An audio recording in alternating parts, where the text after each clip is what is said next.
पिरह चुप रह दुलारी बेटी आवारो सुप्रिया बेटियो।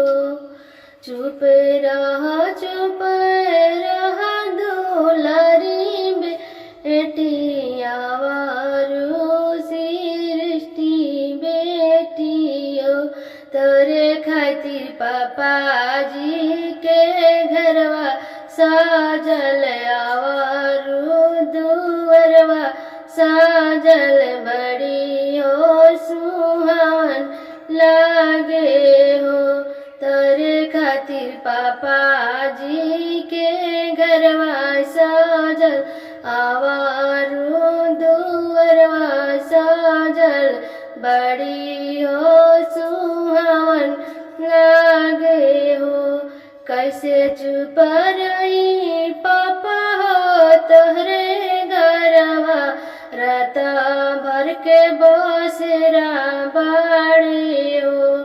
कैसे चुप रही पापा हो तोरे घरवा राता भर के बसेरा बाटे हो।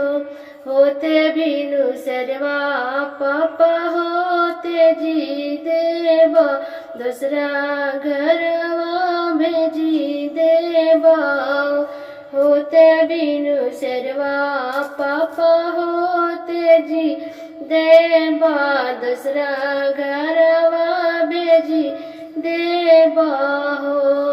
होते बिनु सरवा पापा हो भेजी देव दूसरा घरवा भेजी देव हो।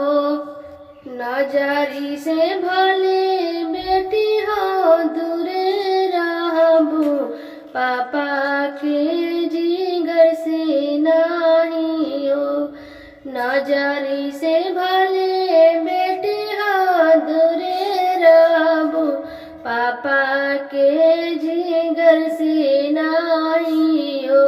होते चौथरिया बेटी हो बोलाई ले बसीना से लगाई ले बाहो।